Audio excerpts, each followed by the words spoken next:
들려주는 라운드 찬양에 다시 한번 뜨거운 박수로 찬양했습니다. 아멘.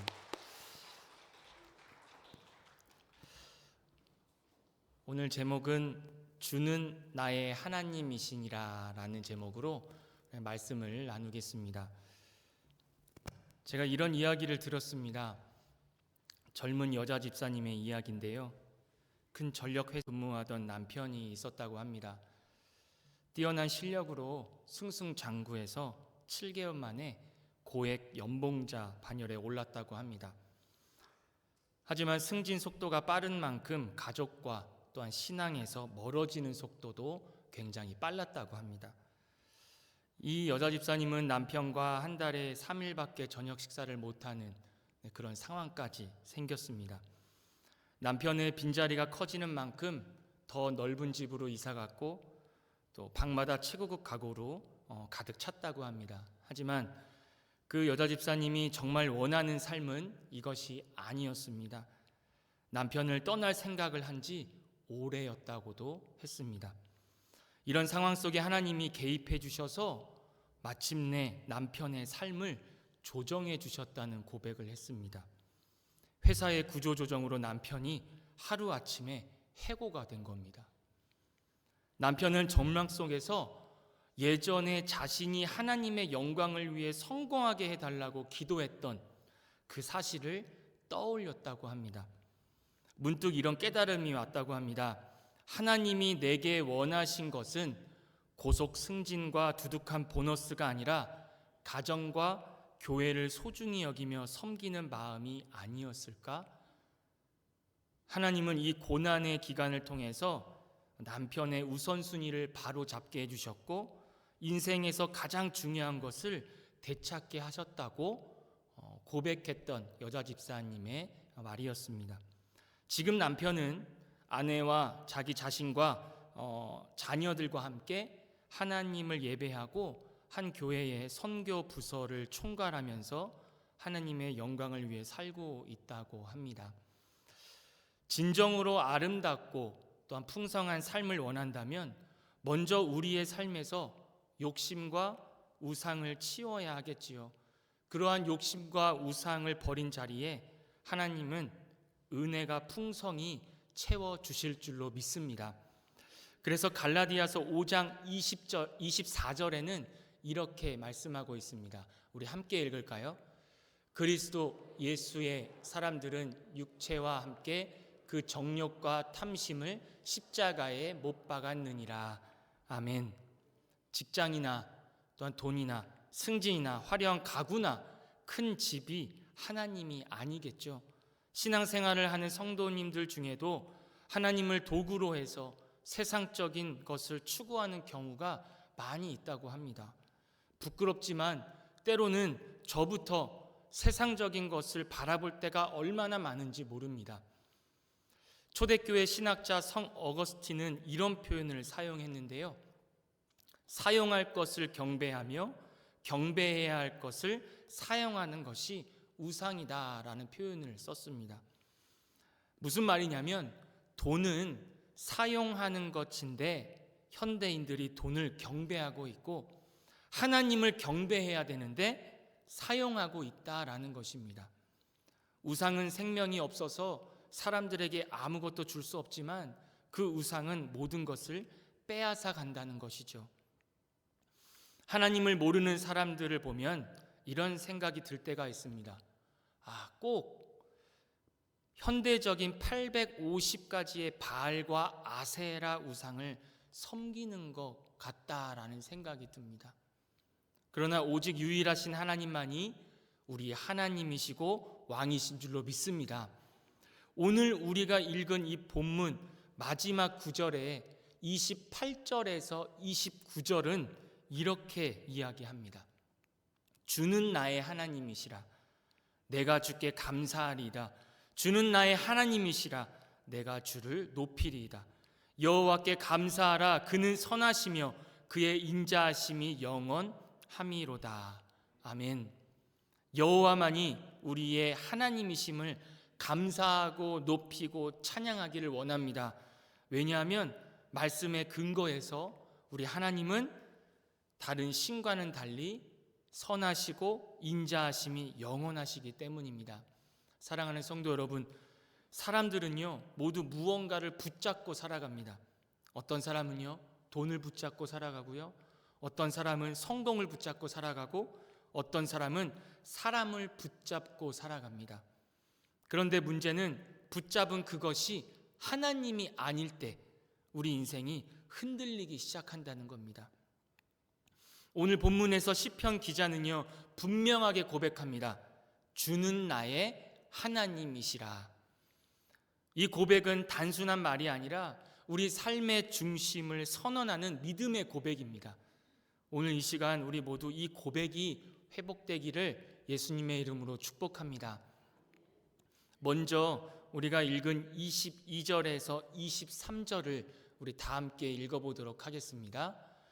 건축자가 버린 돌이 집 모퉁이의 머릿돌이 되었나니 이는 여호와께서 행하신 것이요 우리 눈에 기이한 바로다. 아멘. 모퉁이 돌의 머릿돌은 건물의 가장 중요한 돌이라고 했습니다. 오늘 오전에도 우리 말씀해 주셨지요. 이 돌을 중심으로 벽이 쌓이고 또 이 돌에 건축자의 이름을 새긴답니다.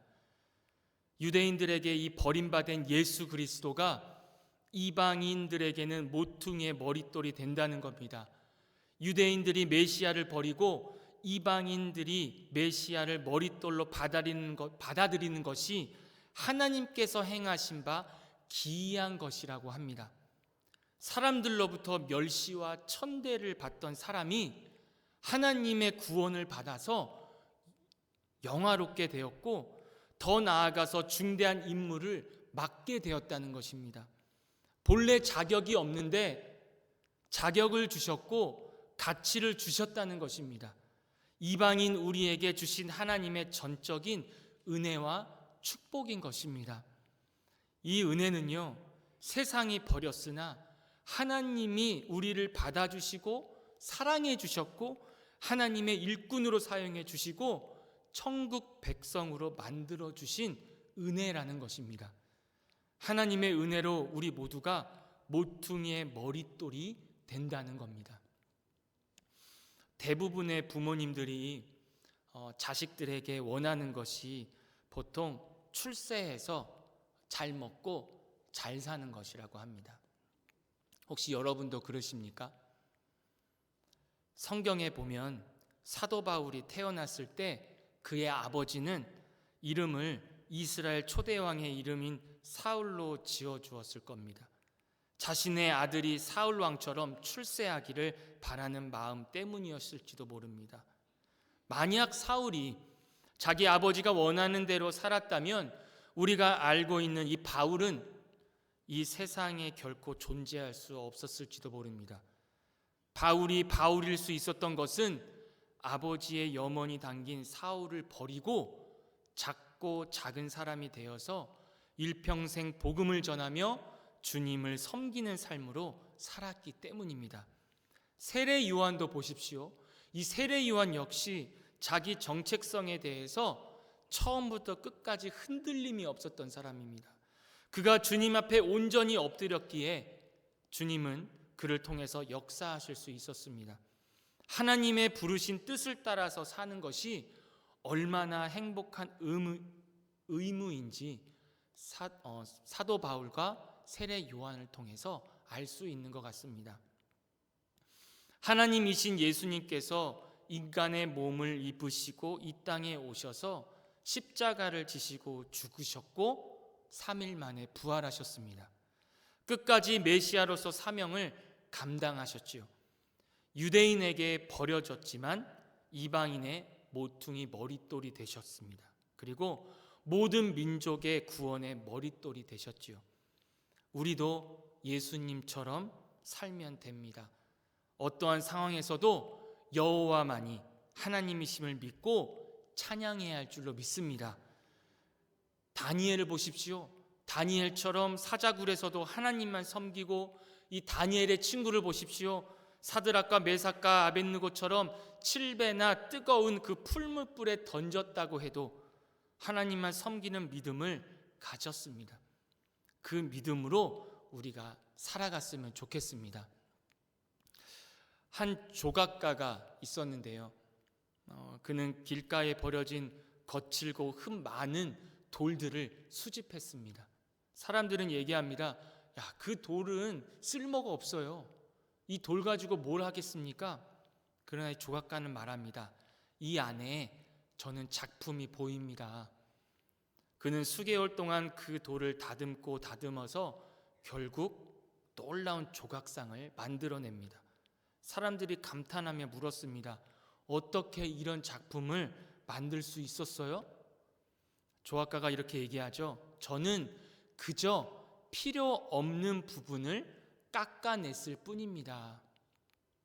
하나님께서도요, 우리를 이렇게 사용하십니다.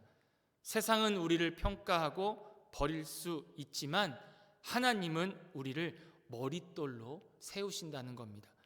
우리 인생도 하나님 손에 붙들릴 때에 가장 가치 있는 존재가 되어 버리는 겁니다.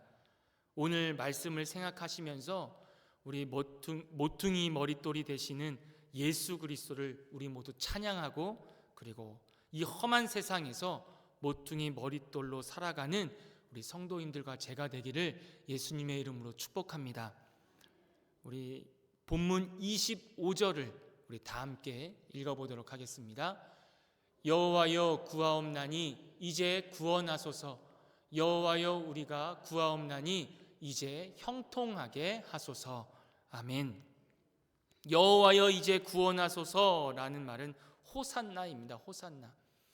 하나님의 구원을 간구하는 것입니다. 미래에 대한 호소입니다. 과거에 이스라엘 군대를 승리로 인도하신 이 하나님께서 앞으로도 하나님의 능력을 자기들에게 보여달라는 그 미래에 대한 호소입니다. 형통하게 하소서라는 말은요, 번영하고 성공으로 이끌어 달라는 말입니다. 우리를 구원하신 메시아는요, 참혹한 십자가의 죽음에서 부활하셔서 사망을 정복하셨습니다. 그리고 메시아는 승천하셔서 우리를 하나님 나라로 인도하실 준비를 다 갖추셨습니다. 우리를 구원하신 메시아는 지상과 하늘을 가로막는 거대한 죄의 문을 십자가로 활짝 열어주셨습니다. 우리를 구원하신 메시아는 그 십자가의 고난을 통해서 사망을 이기시고 굴복시키셨습니다.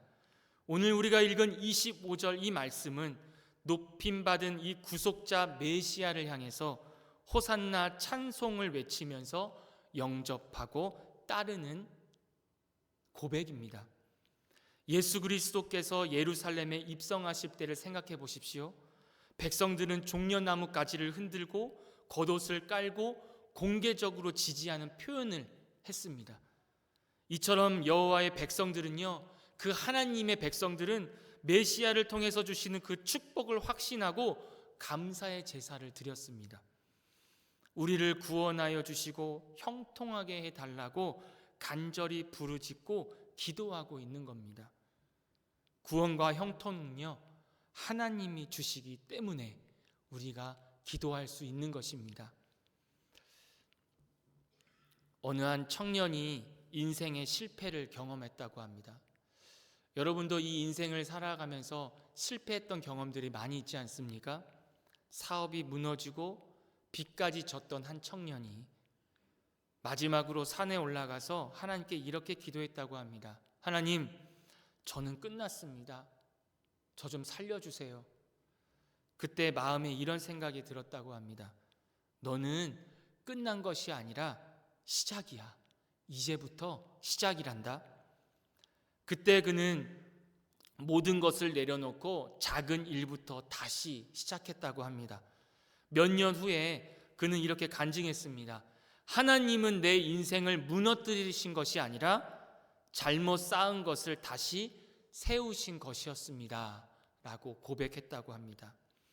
어떤 자리이든지 하나님을 바라보고 기도하며 의지하는 우리 모두가 되었으면 좋겠습니다. 자존심과 체면을 다 버리고요, 하나님이시여 나를 구원하소서, 하나님이시여 나를 형통하게 하여 주시옵소서라고 부르짖기를 원합니다. 호산나라고 외치면 반드시 구원하시고 형통하게 해 주실 것입니다. 하나님이 주시는 이 형통은요, 단순한 성공이 아니라 바른 방향으로 살아가는 삶입니다. 구원도 그리고 형통도 오직 하나님께로부터 오는 것입니다. 우리가 이것을 꼭 믿으면서 우리 모두 꼭 응답하시는 하나님께 감사하며 그리고 기도하며 전파하며 복음을 전하는 저와 성도님들이 되시기를 예수님의 이름으로 축복합니다. 마지막으로 27절인데요. 우리 함께 읽어보도록 하겠습니다. 여호와는 하나님이시라 그가 우리에게 빛을 비추셨으니 밧줄로 절기 제물을 제단 뿔에 맬지어다. 아멘. 하나님께서는 자기 백성들에게 인자하심과 자유와 기쁨을 허락하시고 그들에게 빛을 비춰주심으로 하나님께서는 당신의 하나님이심을 입증하신 것입니다. 여호와의 빛이 비추어져야 깨닫고 은혜를 받게 되는 것입니다. 하나님을 떠난 삶은 어둠이라는 겁니다. 방금 읽은 27절을 다시 보시면 제가 읽어드리겠습니다. 여호와는 하나님이시라 그가 우리에게 빛을 비추셨으니 밧줄로 절기 제물을 제단 뿔에 맬지어다. 아멘. 제사장 찬양대 축복을 받으며 성전 내부에 들어가서 제단에 이르러서 제단의 뿔에 그들의 제물을 매면서 이렇게 말하는 내용입니다. 여호와는 우리의 강하신 하나님이십니다. 우리가 흑암 중에 있을 때에 우리에게 빛을 비춰주셔서 이제 우리의 감사 제물을 이곳에 묻고 주님께 바치겠습니다 라는 경배자의 행렬입니다. 그렇게 하나님께 경배한 것입니다. 유대교 구전 율법을 문서로 정리한 미시나 법전이라는 것이 있는데요. 이 미시나 법전의 기록에 의하면 장막절에 예배자들은요, 이 제단 주위에 모여서 이 종려나무가지나 그 다음에 꽃다발로 제단을 이렇게 덮었다고 합니다. 축제 시에 예배자들이 제단 주위에 모여서 종려나무 가지나 축제 꽃다발을 제단에 장식하면서 때로는 그곳에서 막 춤을 추었다고 합니다.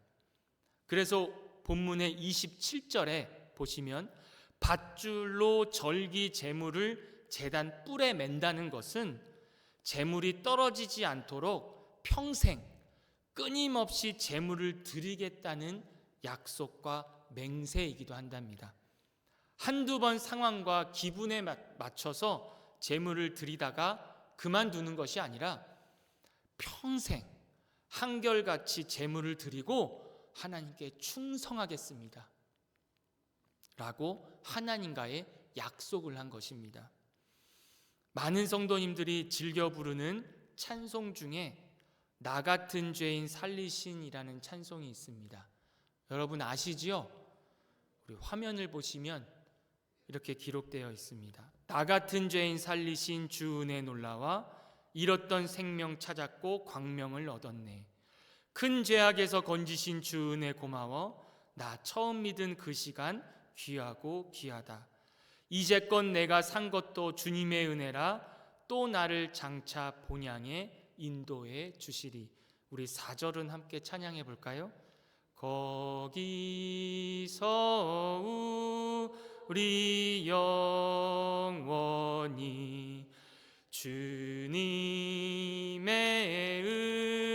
은혜로 해처럼 밝게 살면서 주 찬양하리라.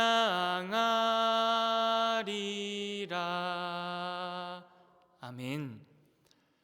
제가 이 찬양을 부르면 예전에 눈물이 흐르고 내 자신이 용서받은 것을 생각하면서 부르곤 했습니다. 그러나 예배당 밖으로 나가면 전혀 다른 태도를 보일 때가 많이 있었습니다. 사사건건 사람들을 정죄하고 판단했습니다. 아유, 저 사람 왜 저래? 저 사람 또 저런다? 흉을 보기도 했습니다. 가슴에 손을 얹고 찬양할 때와는 달리 그 모습은 거칠고 사나운 모습이었습니다. 만약에 이처럼 예배 시간에만 은혜를 받고 나머지 시간에는 전혀 거룩하게 살지 못한다면 하나님과의 관계가 막힐 것입니다.